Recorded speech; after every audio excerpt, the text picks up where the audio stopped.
Hi everybody. I'm very pleased to be able to bring you something special today. I have on the phone here with me motorcycling enthusiast, master preserve maker, Ferrari driver, and general all-round great guy who I had the pleasure to spend some time with back in January. Oh, I forgot to mention he was also the president of Saab Automobile USA for quite a while. Mr. Bob Sinclair, how are you, Bob?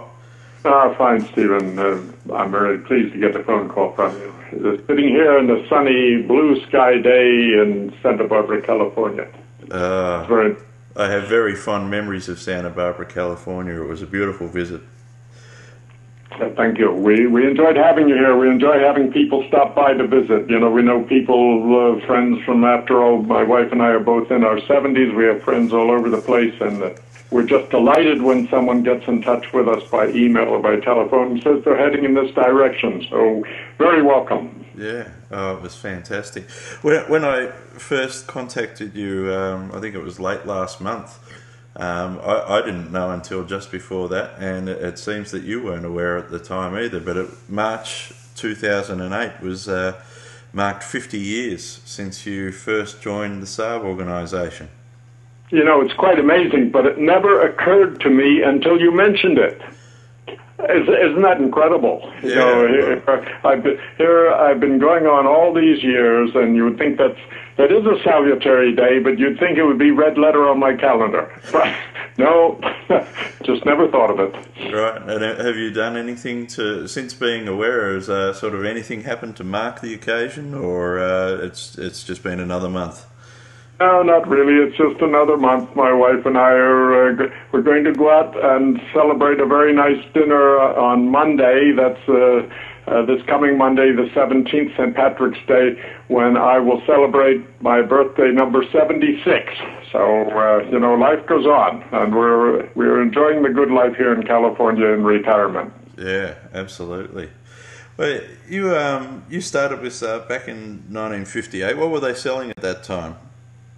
Well, it was the 93B, which was the two-stroker 750cc three-cylinder with the hinges on the rear of the door, the suicide doors is called here in the States. I don't know what they're called where you live. I was a salesman for a multi-line imported car dealership who took on the Saab franchise, and I just fell in love with the little car. And, of course, I had no experience in the automobile industry, so I had a terrible job getting anyone to hire me, but I kept banging on Saab's door until they finally invited me up to the national headquarters in New York City, and I convinced them that I wasn't going to go away, so they might as well hire me. Persistence pays off. And so what was your job with the organisation back then in 58? Well, my first job was my title was field sales representative, which basically meant going out and traveling around the country. After all, Saab entered the United States market in December of 1956, so the company was 15 months old. Right. So I got to learn the motor trade while the company was learning the motor trade, really. My job was to travel around the northeastern quadrant of the United States, which is a terribly large area, driving around in my two-stroke Saab, calling on dealers, the established dealers in the normal sales contact scenario, but also contacting people who had written in, sent telegrams. This is the day long, half a century before the internet, of course. So I had these Western Union telegrams and letters and notes on phone calls, and I just plotted out my course around the territory from the east coast of the United States to the Mississippi River and south to the Carolinas, and plotted my course to call on these dealers and would-be dealers one by one, and usually took me about 2 weeks out on the road before I got back again. Was it during these travels, I remember reading that you had some interesting times driving around, occasionally having to jump on a Greyhound bus and get to a dealer so that you could get a part for your engine? Well, You know, the two-stroke engines require a little tender care, and I was covering tremendous territory. This was before the interstate highway system, so I was driving on the macadam roads, the bitumen, as you call it, where you live, Yeah. And just flogging it long hours, and occasionally I would seize an engine. That wasn't really a disaster, because eventually if I pulled to the side of the road, let the engine cool down, it would free up. But once in a while, the bits of metal would go down into the roller bearings and it put paid to the engine. So I actually had engines shipped out by Greyhound bus, and I installed one myself one time. It was very different from the automobile industry these days, I can tell you. Yeah, so you've obviously got some mechanical skills then. You know, you'd been dealing with cars before. I mean, if I was stopped by the side of the road and had to reinstall my own engine, whether two-stroker or not, I know I wouldn't be doing it. Yes, well, I don't claim to be a mechanic, but I know which end of the screwdriver has the pointy end. Let's say. I have no great skills, but I've always played around with the machinery, and I do light maintenance on my motorcycles, and I have a dune buggy that I play with. I was just out fooling with it this morning, adjusting the carburetor. So, yeah, I know a little bit about the mechanics. Right, okay. That first stint with Saab, you started in '58. When did you leave? And I believe you went to Volvo, right? I did indeed. I was the second sales representative hired. There were two of us out in the field, and after about a year or so, I was called into the head office. We hired 5 more sales representatives, so I was made supervisor of the new 5, whom I had to train with 1 year experience myself, plus the one who preceded me. So I had 6 field representatives under me, and I did that for some period of time. And then I took on the public relations assignment, and then advertising, and then finally, after I've been in the company, I don't know, 3 or 4 years, I had all the hats. I was sales manager, PR manager, advertising manager. And in 1961, the company, I was advised that the company was moving to New Haven, Connecticut, which is, 50, 60 miles north of New York City. And I advised Ralph Millett, the president of the company, that my future didn't lie in New Haven, Connecticut. My future was in New York City, and I wasn't going. So he informed me I was. I informed him I wasn't. And lo and behold, right at that juncture, I was approached by Volvo, and they threw me a life ring, and I was hired as the advertising manager for the eastern half of the United States, even though I had virtually no experience, but they didn't know that. And I had a very good 17 years with Volvo. I spent, let's see, from January 62 till 1967 working at the national headquarters in New Jersey, and then I was promoted to president of the company in the western United States and remained there until Saab approached me to rejoin the company in 1979. And then I had a glorious 13 years with Saab. That was, I tell people I was a corporate drifter. I went from one Swedish company to the other and then back to the first one. Yeah, and had a great time with both companies. Yeah, I was going to say that time with Volvo would coincide with a few interesting models that they had out too in the States at that time. You would have had the P1800 at that time. Well, I had that's very interesting you bring that up, because it's a little known fact that I had a hand in the development of the 1800 ES, which is the sports wagon version of the 1800 Coupe. Right. I'm well known for being behind the Saab 900 convertible, but it's little known that I had a hand in that as well. Right. I guess I'm the consummate gearhead. I'm not a typical corner office bureaucratic executive. I'm a hands-on kind of guy. I love the vehicles. I love the dealers. I love the whole industry. It's been a wonderful career. Yeah. Well, I've got a number of questions flowing through my head as a result of that. But we'll get to those in a moment. That 1800 ES there, you've seen the new Volvo C30, which I think sort of takes a fair bit of the back end of that 1800 ES. Yeah, a bit. I don't pay much attention to Volvo these days, I must say. I left the company in 1979. It's changed dramatically, both in terms of corporate structure. It's now a part of Ford Motor Company, and it's part of my history. I don't look back; I look forward. Yeah. Yep. Fair enough. Okay. Well, skipping ahead then to 1979, the approach that they made to you to get you to come back to Saab, was that, did they have to offer you something nice and big and sweet? Were you happy at Volvo at the time, or was it a desire to get back to Saab? That's an absolutely wonderful question, because the fact is I left out one step. I was president of the corporation covering the western half of the United States. We went through a corporate reorganization. I was part of the reorganization team and basically organized myself out of a job. And I moved back to the national headquarters for 1 year in 1978 as vice president marketing, which was basically in charge of everything except legal and finance. And I was terribly bored. I was sitting at headquarters, and I was forced to be a bureaucratic manager, in meetings all day long, being over-informed about subjects I didn't have much interest in, and it was just awful.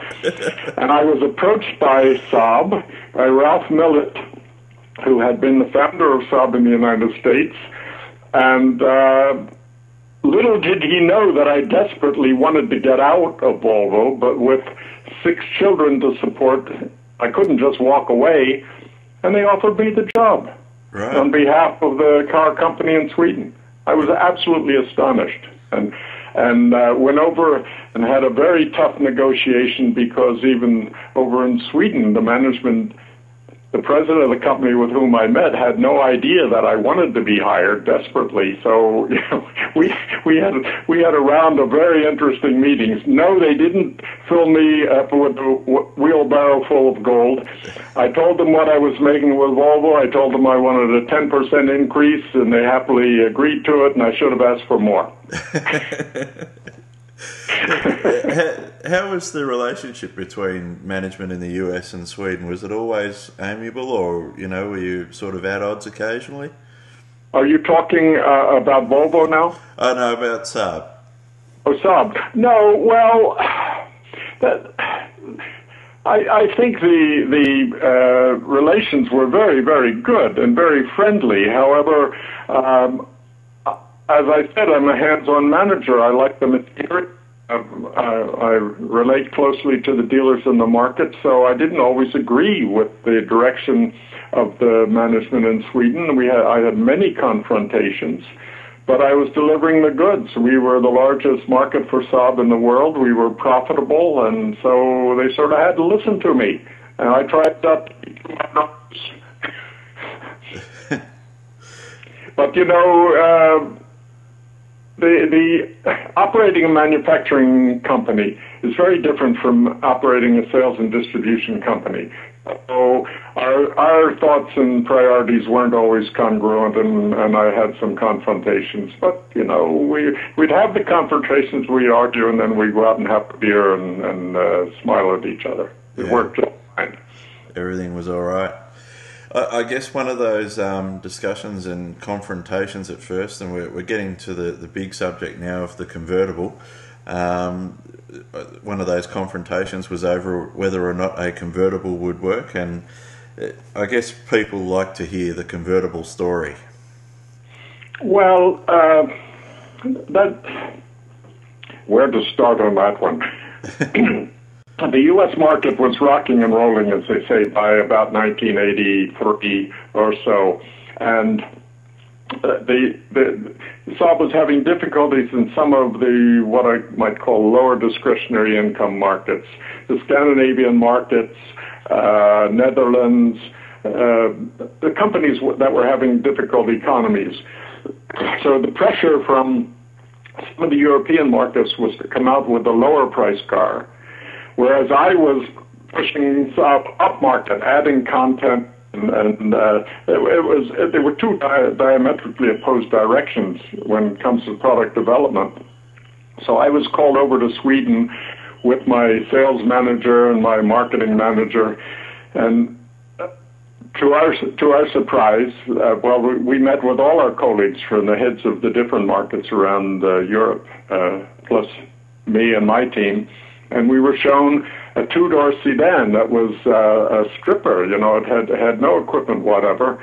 It had stamped steel wheels, no cast wheels. It didn't have tinted glass. It didn't have anything. Wind-up windows by hand, and no central locking, no sound systems, and we were asked how many of these, each market was asked how many of these they wanted. Well, the lowest discretionary income markets thought it was wonderful. The ones who were in the middle sort of thought it was in the middle, and I thought it was an anathema, and I said I didn't want any at all. Oh, that was not well received coming from the largest market in the world. And I was asked to sit next to the president of the company that night at dinner. He made it known very, very well that he expected a different answer. And I said, sir, if you order me to take them, I'll do that. I'm a good soldier. I'll click my heels and salute. But they're wrong for the market. And when it's a disaster, it's your fault. But if I say, yes, I want them, and it's my fault. So my answer is no. Well, it was one of those confrontations. A few weeks later, I received a telephone call, and I was told from the sales manager, and I was told that they couldn't meet our volume requirements for the next 3 years. But if I would take 1,000 of those two-door sedans, that would make up the slack. So I said, well, we can't sell them with the equipment you're talking about. We have the federal emission controls by that time and all the rest of it. We needed heaters and AC and electric windows. He said, you can have any equipment that you want that's on all our other 900 models. So I said, well, let me think through it. He said, well, we need an answer by the day after tomorrow. Oh, my God. So I called my sales manager in, and I had an 8x10 black and white photograph of that car from a side view, and I took a pair of scissors, and I cut it along the top of the doors, and I said, how about if we ask them to build them like this? And he looked at me like I was mad. He said, what do you mean? I said, tell them we want convertibles. He said, can we do that? I said, we can tell them that's what we want. They don't have to build them. So that's really how the idea came about. And a man named Sten Lundin, who was the deputy sales manager, actually called me a few days later, and he said, do we have your decision? Can you take those cars? I said, yes, and here's the equipment we want. And I went through cast wheels, AC, tinted glass, central locking, power windows, heated seats, you know, the whole litany. Yeah. Metallic paint. And, oh, yes, one more item. We want convertible tops. Silence. He said, what? I said, you know, cabriolet, hydroelectric top that goes up and down. Had they even heard of that? He said, are you mad? I said, Stan, if you want me to take 1,000 of those two-doors a year, that's how I want them. He said, let me call you back. Well, 5 minutes later, the president of the company was on the phone, and he said, Mr. Sinclair, what in hell are you doing now? So he had his red face on, and but I told him that there was a huge opening in the market in the United States. All of the manufacturers had assumed that convertibles would be outlawed because of the safety regulations that were coming in. And since everyone stopped building convertibles, they never passed. It was a tremendous opportunity. A few days later, another discussion, and Mr. Venlo said, but we don't know how to build convertibles over here. And I said, well, there are plenty of people who know how to build them in the United States, and I'll be happy to take on the task of doing the prototype and paying for it out of our marketing budget. And that's how it happened. Right. And And it proved to be an incredible marketing move, didn't it? well, sometimes you're lucky, right? You have to have one bright idea in your lifetime. Let's call it good management rather than good luck. It was a tremendous success. It was introduced it was shown as a concept car at the Frankfurt Automobile Show less than a year later, and oh boy, it was an unbelievable response. No one expected this from Saab. It was covered with canvas. The night before, they smuggled it into the building, sitting on a rotunda, and the next day when we had the traditional press conference, and they lifted the tops off. Oh, all hell broke loose. It was amazing. Volvo had their display about 10 feet away across the aisle. There were photographers on the top of the hoods of the Volvo cars taking photographs. It was wonderful. Yeah, of course, these days with the internet and everything, we've all got a fairly good idea what comes out at motor shows, a month or so before it happens. But in those days, I imagine no one saw this coming. Absolutely, totally confidential. The build that was done by American Sunroof in Michigan was kept completely quiet. No one knew anything about it, and we put it in the container and shipped it over to Germany, flew it over to Germany, and it just made a tremendous splash. So, yeah, it was a great experience. Yeah, and the development by American Sunroof Company, there was also a prototype came out of Europe, wasn't there? Yes, there was a shop in Nyköping run by a man named Ralph Mellberg. I think his first name was Ralph. It was Mellberg anyway, and he did concept cars for Saab. He was a fabricator, and he was commissioned to a convertible.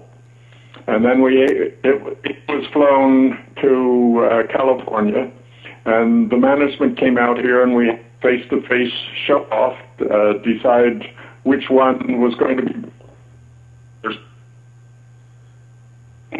It was a pre-production prototype. It wasn't a concept show car. It was made, it was designed and built by ASC so that it could be manufactured, whereas Mellberg's was built as a concept car to be shown. Yeah. So it's quite a different approach, of course. Yeah. And of course, that's what I told ASC they had to do. Right. And on a fairly tight budget too. I'm sorry? And on a fairly tight budget too. They had to do it. Extremely tight budget. That's exactly right. Yeah. Yeah, but they pulled it off. They pulled it off remarkably well, which is great. Pulled it off very well, and I told them that I couldn't make any commitment on behalf of the parent company, but if they would bring it in under budget and they'd build it to the quality that I expected and demanded, that I would do what I could to see that they got the contract to supply the tops.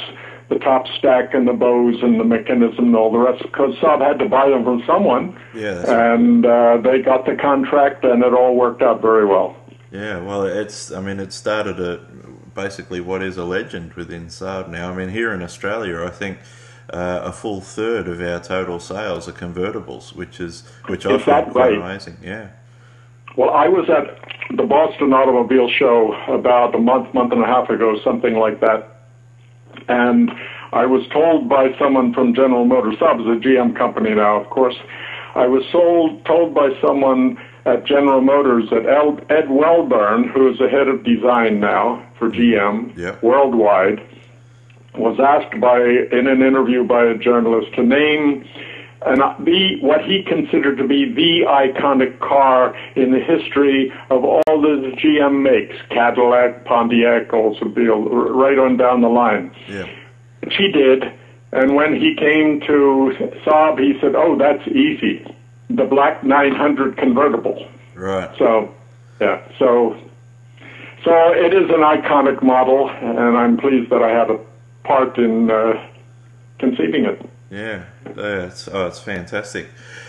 Moving on to other things, I read. I've been, rereading Ralph Bleeker's book, The Spirit of Saab, and just in preparation to speak with you again, and he mentions in there that when you came back to Saab in, it was 1979?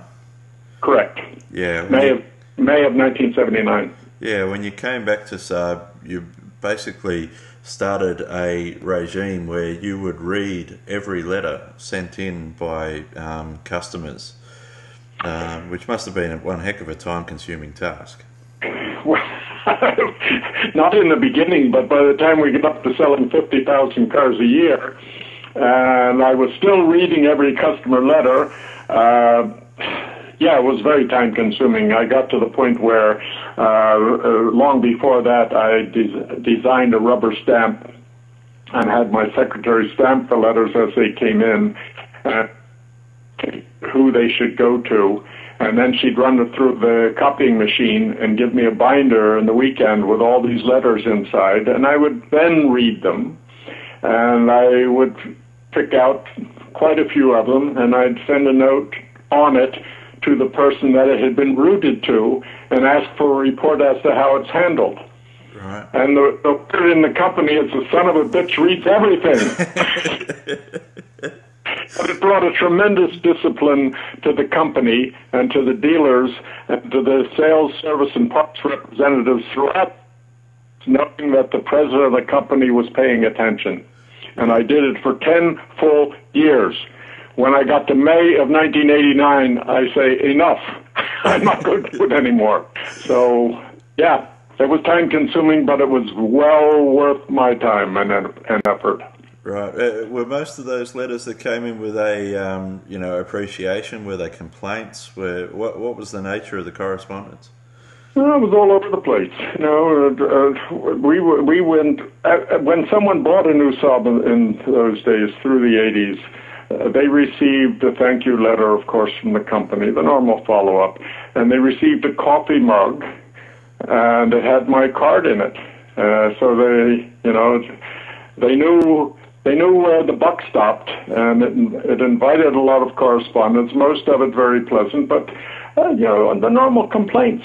Cars aren't perfect, and the ones that really got my attention was when there was a defect in the car or a failure, or someone managed to break something, and the dealer didn't handle it properly.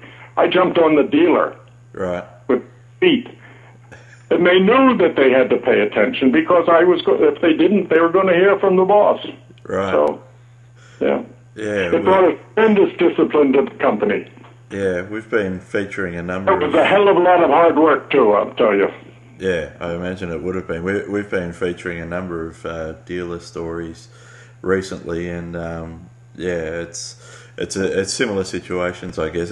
With all those letters that you receive, I tend to be a bit of a consumer advocate on the site, but I know that sometimes there can be some crazy consumers out there. I've heard about one from my brother-in-law who used to be a service manager for Porsche in Vancouver. And did you ever have any, do you recall any particularly crazy consumers? I mean, sometimes the customer isn't always right. Absolutely. And I really, it was impossible for me to deal directly with someone who was a real loony if they were, 2,000 miles away or something like that.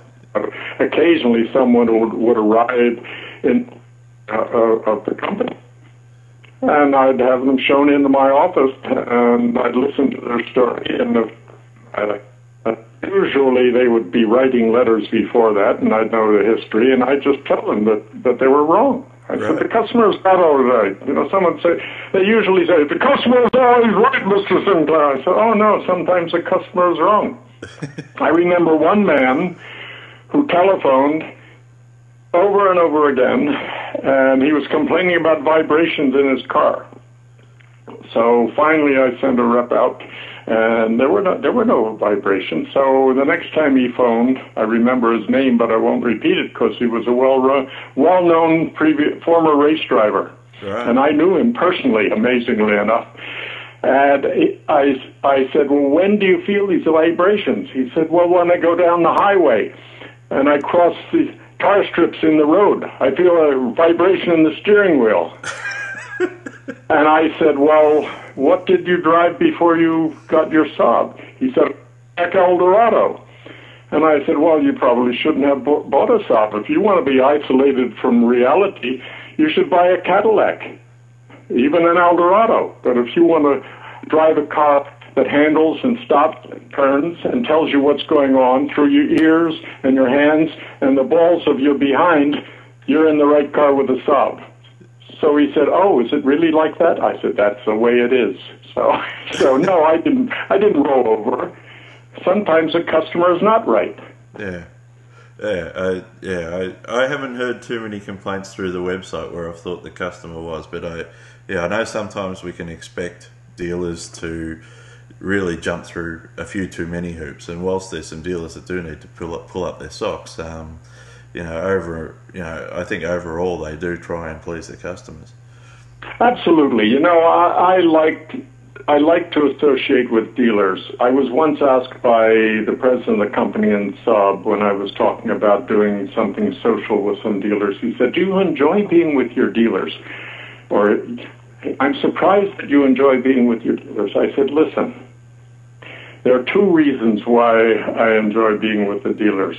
They have taken on the franchise and they've invested their own private capital in our franchise.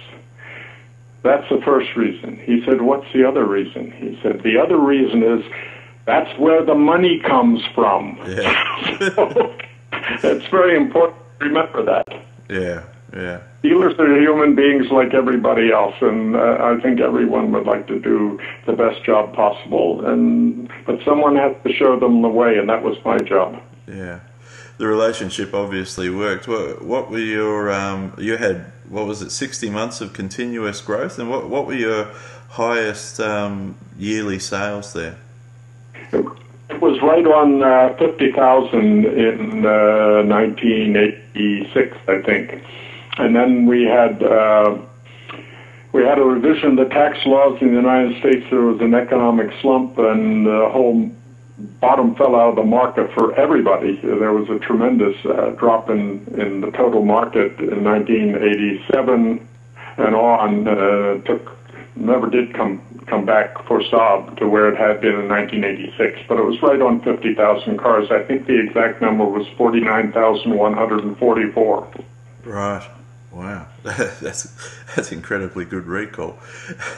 That's enough for you.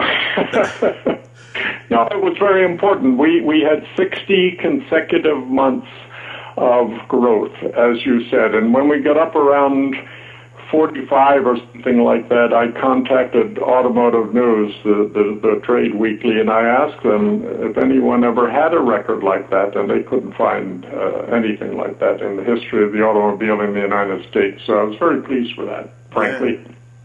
But that was mostly driven by the 900, or I guess at that time it would have had. Oh, absolutely, yeah. The 900 was and remained the base of the foundation of the business. The 9000 came in, and it was a wonderful car, but it never really took hold like the 900, and especially the 900 Turbo.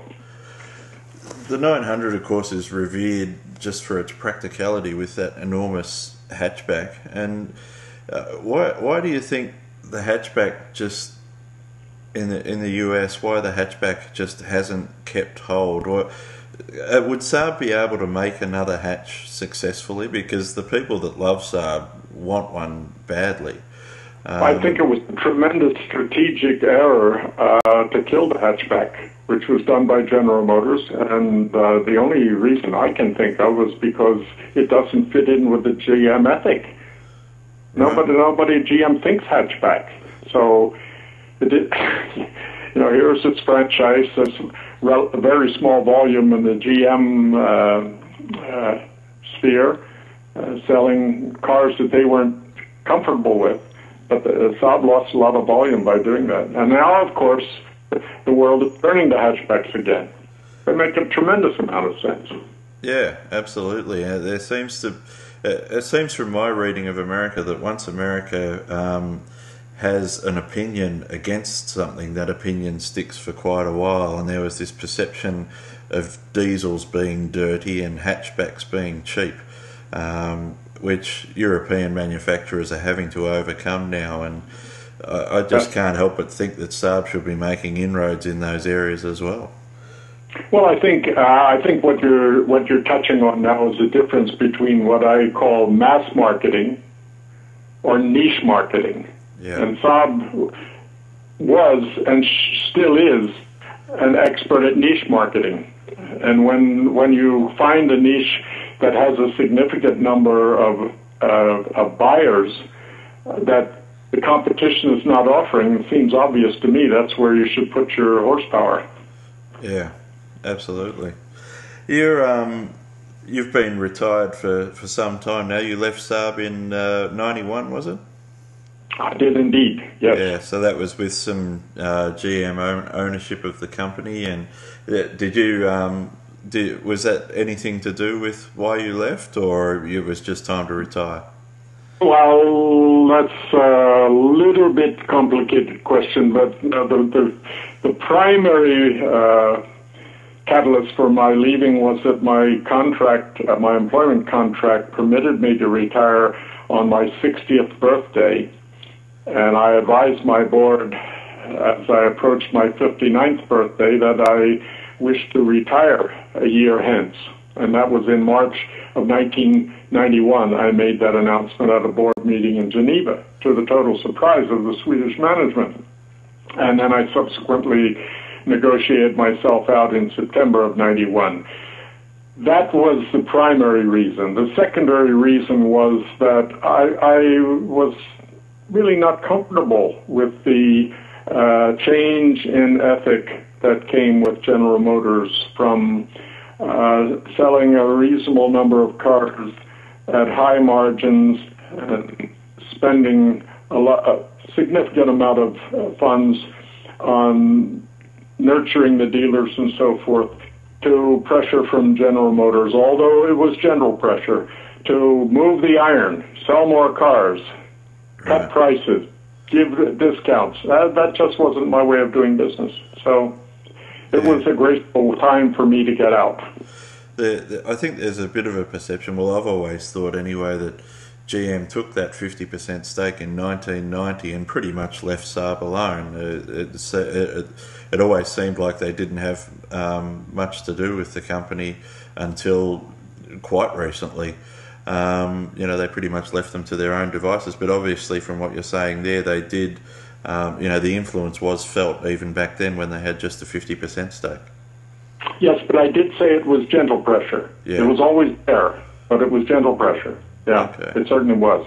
Yeah, Rick Wagner, who is now chairman and CEO, well, he just stepped down as CEO, actually. He appointed a new president, but he was chairman and president CEO of General Motors until a month or so ago. He's now chairman, and I guess he's chairman and CEO, but another one is COO and president. Yeah, Fritz Henderson. Rick came to several of my board meetings back in those days, and I just felt the pressure. It was palpable. Nobody was giving me any orders, but they talked more about how many units I was selling than how much money we were making. Right. So. Yeah, a bit like having just having one of the Sopranos sitting in the corner of the room. There you go. Yeah, I don't want to stress that because I had very good relations with General Motors and still do, but it was just not my way of doing business, and maybe I was too old to change. I don't know. Yeah. Well, that was going to be. I was not a young boy after all. I was almost 60. And I think you'd probably earned the right to feel the way you did by that time too. I think I earned my spurs, as they say in the cowboy country. Absolutely. Yes, indeed. And it was time for me to play with my toys, Well, that's right. That's right. I was going to ask, what was your and so what is your relationship with Saab now? You're an observer, and occasionally they call you in to wave the flag and say hello.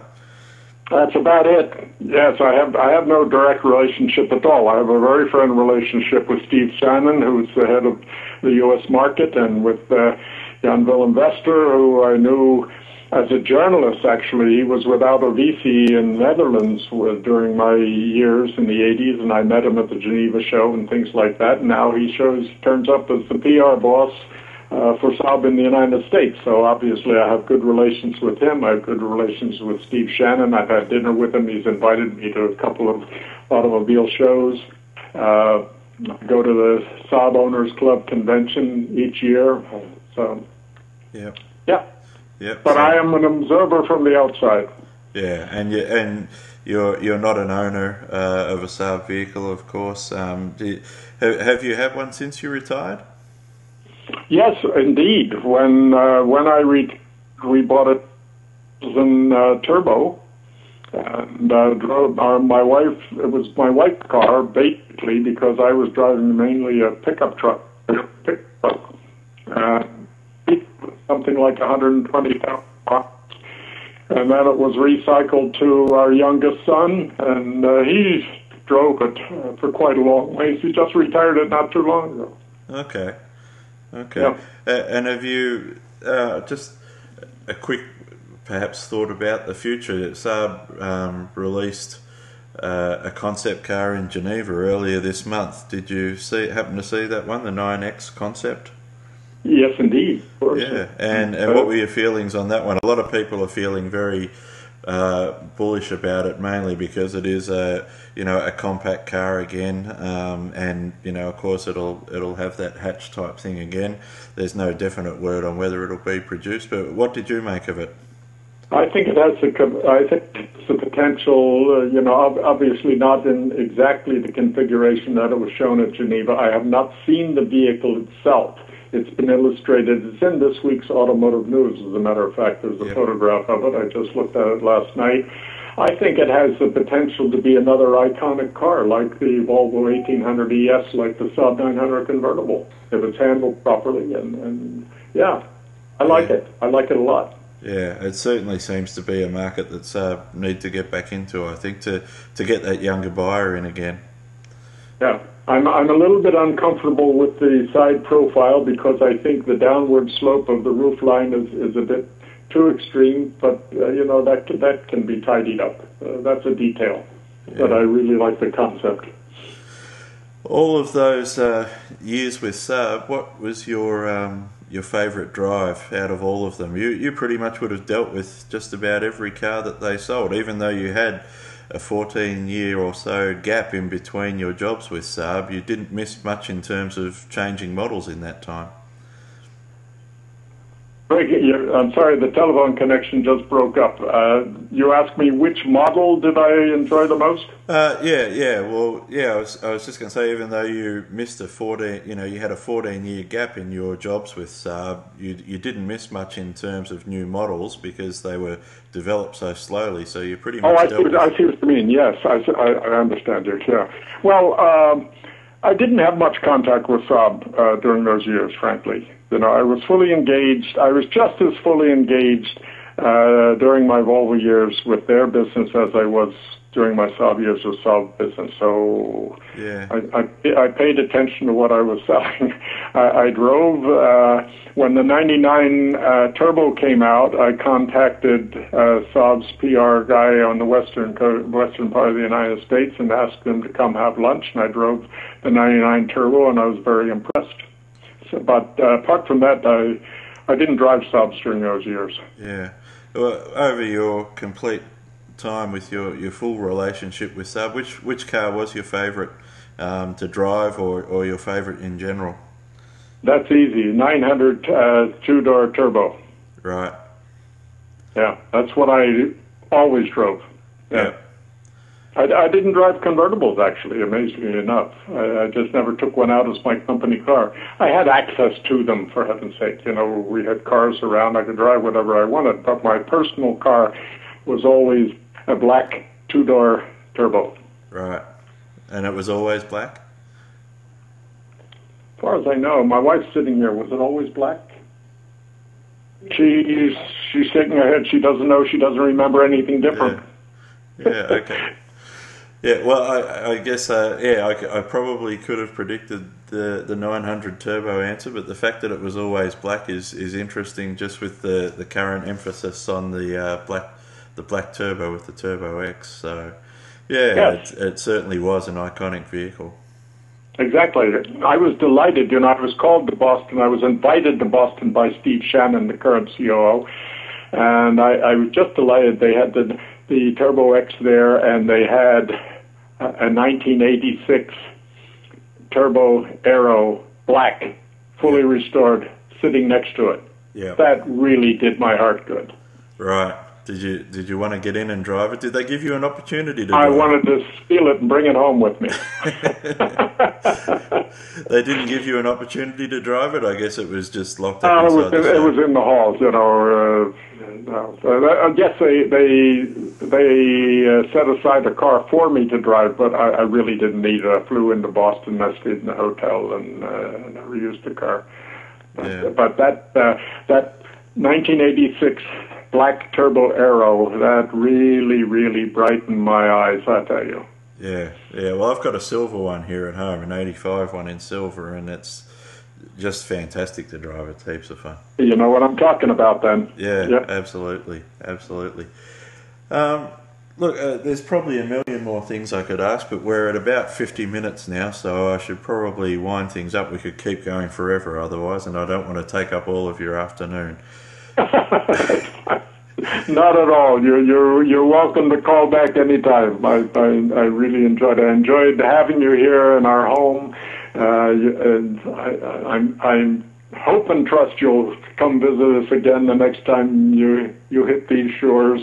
And feel free to contact me anytime you want to talk again. Yeah, well, look, you have my guarantee that if I'm over that way again, I'll be calling in because I had such a great time there. And yeah, absolutely, I wouldn't miss the opportunity. Not on your life. Bob, thank you so very much for spending some time with us. We really appreciate it. You're an absolute legend in the Saab community, and congratulations on your 50 years. You might want to propose a toast to that on Monday when you celebrate your birthday. I will do that. Thanks so much, Stephen. All right. Thanks, Bob. Yep. Bye. Bye-bye.